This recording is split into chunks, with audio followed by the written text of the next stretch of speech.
generation, we the underground. We paved the way for the famous, yeah, the underground. The pioneers remain nameless here in the underground. The majors and the players who get praise and say they made it and got stayed in good and polished like a diamond in the underground. When they lose touch with their roots and need another sound, the industry climbs down into the underground. We beat the mom and pops, they the incorporated. They love and we're unknown, hated amongst our Welcome own. to What's Hitting. I'm your host, Nikki Blaze, an all underground independent entrepreneur. Iship is what we cover.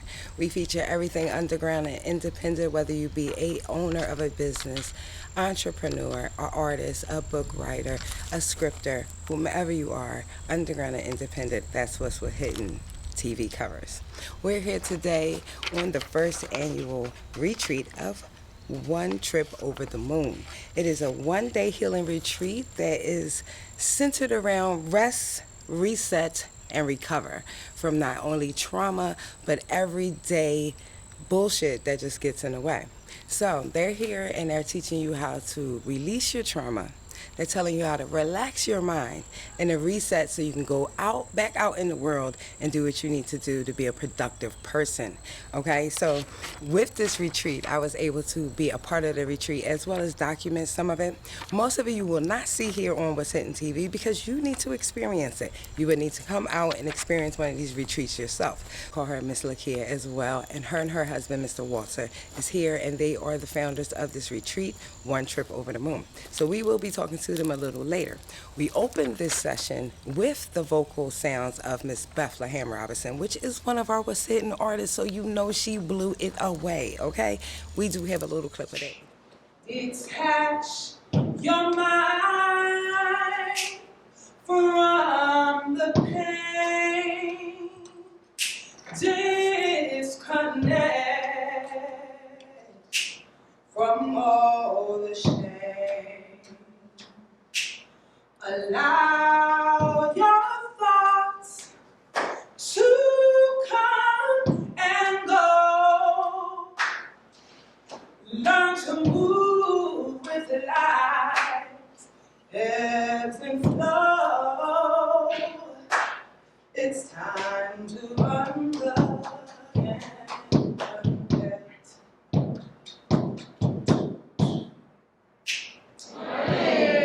I know it's a lot of windy roads for y'all to get here, but we made it, and we're here, and we're grateful. So let's deep breath on just our traffic and our travels to get here to this place. Our month, our year, our week, this morning. Breathe in. Breathe out. We survived. 100% of the days that passed, we survived. And some of those days were truly hard and heartbreaking, but we survived. And we're here. And I'm so grateful for each and every one of you. From the bottom of my heart. We are very grateful. So we're going to set our intentions for today, but I'm going to do the housekeeping stuff first. My daughter made us an amazing PowerPoint, but the system wasn't working, so I'm just going to run them through real quick. And then we're going to set our intentions, and we're going to start our day. Okay, so One Trip Over the Moon is a safe space where like minds of all backgrounds can practice self-care, healthy lifestyle changes, and explores ways to connect with yourself, with nature, and with others. Our one-day healing retreat is to kick off any healing journey or enhance any practices that you're already doing. We're going to do this by connecting through music, art, movement, and meditation. This is an anti-inflammatory and eco-friendly event, so thank you for participating. The only mission for today is to rest, to reset, and to recover. And we're all healing from something. And we don't even have to put words to it. And in some spaces, y'all will have time, if y'all want to, words to it, but you know what you're healing from. So come here for you, even if you came for other people, come here for you. A little clip of that, but we can't show you all of that as well. You know how we go. So I was able to do the Letting Go series, Letting Go and Letting Be. That session was amazing, something I didn't even know that I had and I needed to do, but it was very refreshing to be able to do out here in this setting in which she has her retreat. Is amazing up here in this nature forest. I'll show you some more about this. This is just amazing. I'm blown away. So my next class that you will be able to see some of is our art class, and that is Art Over Anxiety with Mr. Walter. That is Miss Lakia's husband. He opens up the floor and lets you free form paint. You will be able to see some of that class, and you will be able to see some of the art that some of the people came and created. Doing this kind of practice. So for everyone that's here, I think we have limited time, so let's get started and just sort of pick up a brush. My one bit of advice is perhaps use a larger brush initially, sort of get some color down. Don't play with it. Don't feel the paint. Paint can be it can get away from you. So as you're doing it, try and control what happens on your canvas. So just be aware of that. Now these are acrylics, so if you're not familiar with acrylics, the water cleans them. There should be a paper towel as well if you want to clean off your brush, and you just sort of wipe it down and keep moving, and it dries, and there's no mistakes. You can rework it, and obviously take this home with you and work on it some more. But there's more colors up here you're welcome to try. They're a little bit more fluid than what is on the palette. The palettes are just cardboard with parchment paper. So it's easy to make, low cost from the standpoint. What? Yeah, you can make colors. And just, but sort of feel that initial of getting the color on the canvas, and what does that feel like? And then as you go, how do you feel? What is comfort level? What it's. This is about a little bit about self-exploration, about understanding yourself. And if any of these other colors speak to you and you'd like them, I can certainly bring them over to you and help you with their palette, or if you'd like them thicker. Okay, good. Yes. And then there is this stuff, which is, it dries clear, but it can thicken up any of these that are sort of loose, because these are, a lot of these are kids' paints, and they're, not the stuff that's on your palettes, which is a little bit higher end. But I grabbed stuff for my daughter, that Little Hope. She uses. But you can do a lot of different interesting things with this stuff, and if you want to, you can. I do a lot of sort of free-form stuff. I kind of do things that you probably shouldn't do. I mix colors on the canvas. This is sort of an example of what I talk about. Wow. Thank you. Of what I do, and sort of what I'm talking about in terms of how you would. She was feeling it there. Yeah. No, this is oils, and it's over. Yeah. So anyway, so you can just sort of play and experiment, and kind of the paint can do very interesting things if you let it, and but having that blank canvas in front of you can be a daunting thing. And so one of the tricks that people often do if you have this blank canvas is they'll use some very loose color that they'll water down one of these things and really just sort of put a wash on it, and that opens things up. But with this, you can always paint on top of it. With acrylics, you can paint on top of them with oil or acrylic. You cannot paint on top of oil with acrylic, though.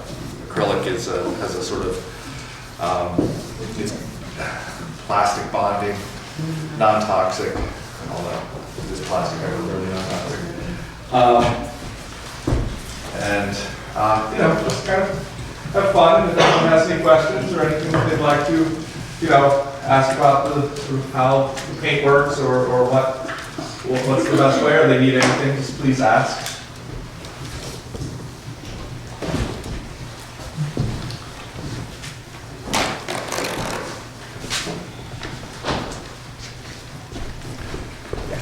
So how long have you been drawing it? Painting, my father was a painter and my grandfather was a painter. All my life, although I did take something of a break from art for the past 14 or 15 years. I was kind of struggling with my own issues, and so I decided to because of this retreat and some other things, I decided that I really wanted to embrace it again. So what motivated you to pick the brush back up? I was thinking, what do I have to offer to this retreat, and this sort of came to mind. If I'm going to be 100% honest, yes, this is what's hitting TV. Yes. You must be honest. TV was a place of Not subterfuge. not for our show. This is what's hitting TV. We get up close and personal, right? Yes. I was struggling with my own issues. I had a fair amount of depression, and having some of that being alleviated, I've sort of been able to refocus on art and really find that I enjoy it immensely. Was there one particular thing that influenced you to pick up the brush or motivated you to pick back up the brush? I would say my wife and this having this retreat coming up were sort of the big motivators. So. Thank you so much. You're very welcome. There's nothing, you cannot do anything wrong. Is there anything else? Oh, thank you.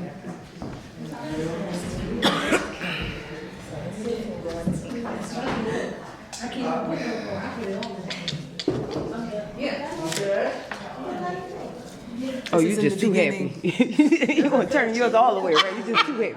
Okay. This is the beginning. That's just the beginning. We're not quite done yet. Miss Bethlehem Robinson, who Yes. opened up the retreat this morning with her soulful sounds. Oh, yes, it sure did.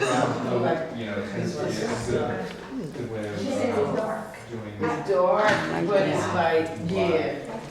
Oh, y'all creative. Is that a person in the middle of the darkness? Like the red was like a person with that arm like this. That's what you see on that. That's what I see. Right, Tyler, that's what you see. That's what I see. I see the person in the middle of the darkness. That's how you feel. She sound like me and my mother. That's how me and my mother would analyze our opinions. Hello, guys. Yeah. When you look at art, everybody look at art different. Yes, they do. Walter, do you have a pink over there? I think so. There's something akin to it.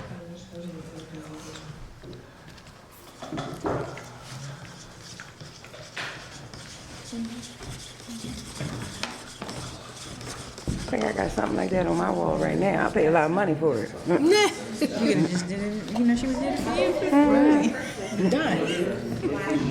And don't say nothing when you're missing out your bag. Make sure you sign that thing. Whatever they wanted to do. Hello. Hello. I'm sorry, the light is cutting your beautifulness off. Can you hold yours up for me? You into like a light glare. Thank you. Wait, where you get pink from? I ain't get no dang pink. It was pink up here. Well, I don't got that hot pink. Yeah, that's what I said. I didn't know that was. Look, now he's putting it back. So we also will be doing, for our next session, we're going to learn how to belly dance up in here. Yes, movement and motion. You know how we do. You know Sneaky Blaze is all about her music, okay? That's why we got our radio shows. Make sure you check them out too. Lecture, I know you're here for dancing, but it's really important to kind of learn a little bit about what we're going to be doing today, okay? So belly dance comes from Egypt. And as you know, in Egypt they speak Arabic, so belly dance is actually not the correct word for the dance. It's actually called Raksharki. And the best translation to English is Oriental dance. So Raksharki and Oriental dance are actually the preferred terms, but we advertise it as belly dance because Americans don't know, any other words. So once you come to class, we teach you the correct words. So Oriental dance, really, as we know it today, began in Egypt around the late 1920s when the European-style cabarets and nightclubs were really, really popular in Cairo. But the dance actually has roots that go way, way, way before the 1920s. So Oriental dance is the soloist style of dance that's performed on the stage by professionals. And it's very elegant, has a lot of technique and beautiful arms. Okay, before the 1920s, there were two other kinds of professional dances that Oriental dance, belly dance, evolved from. So, for example, there was the Alma, and they performed a style what's known as a wallen. They don't exist anymore, but you can still perform that style, you're just not a real Alma. Okay, and the history of it goes back to the Ottoman Empire, and they had women that were, I guess, equivalent to a geisha or a concubine, and they were owned by the palace and married off to high-ranking men, but they dressed in expensive clothes and jewelry, and they had to learn to recite poetry and read and play instruments and sing and dance and entertain. After the Ottoman Empire was gotten rid of, the women were left to their own devices, and they were free, but they had nowhere to go, so they continued doing the same thing, but for money.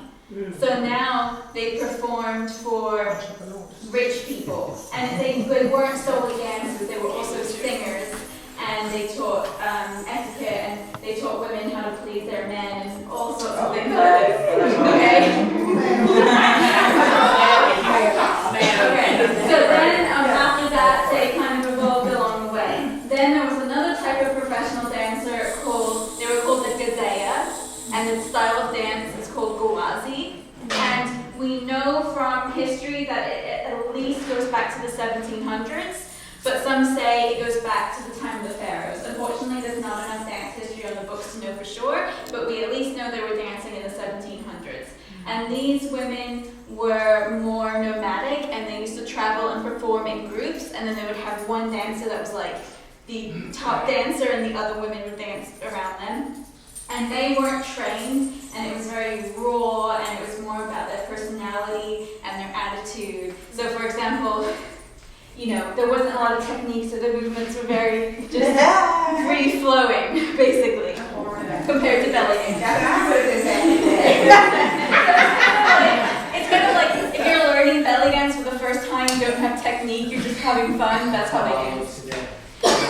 Eventually, so Muhammad Ali, he's the one that invited everyone to dinner and then killed them all so that he could become the leader of Egypt. Wow. He threw all the Ghawazi dancers out of Cairo because he said that it wasn't appropriate, and obviously a lot of it was classism. Because the Gazaya, unlike the Awalin, they danced for ordinary people. Mm-hmm. So the Alma that performed for rich people got to stay in Cairo, and the Gazaya were kicked out of Cairo, so some of them pretended to be Alma so they could stay in Cairo. And after that there was some blending of the dance, and during the time when Egypt had a big cinema in the 1960s, they would portray these two dancers, and sometimes it wasn't accurate, but there was some kind of blending.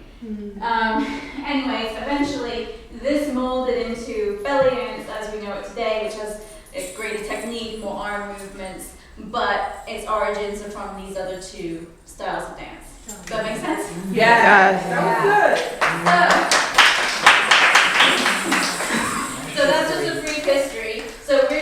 start with a quick warm-up, and then we're gonna learn some basic belly dance moves, okay? So the song I'm gonna put on right now is from a genre that's like the hottest music in Egypt right now. We call it Maharganat. It's kind of like if you were to combine techno and hip-hop with Arabic music, that's how it sounds. So we're gonna do a quick warm-up, and then we'll get started.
The pioneers remain nameless here in the underground. The majors and the players who get praise and say they made it and got say they good and polished like a diamond in the underground. When they lose touch with their roots and need another sound, the industry climbs down down into the underground. We be the mom and pops, they the incorporated. They love and we're unknown, hated amongst our own. Contracts made to escape into a good like they be saying. Some lucky to get paid for a John Hancock on papers. Related to the favorite, somehow gets people famous. With no talent, ain't talent lame. There's only room for one in the game. Is still folks very dedicated. Don't hate that some have made it, but why is one throne? Just saying there's millions born with patents hidden real deep in the underground. Tons of talent deeply hidden, some was never found. The ghost writing inspiration from the underground. The pioneers remain nameless in the underground. The majors and the players who get praise and say they made it and got say they good and polished like a diamond in the underground. When they lose touch with their roots and need another sound, the industry climbs down into the underground. First is the freedom missile, turning the jewels per dozen. The struggle still continues. A list of some are issues, while certain doors are chosen for opportunity.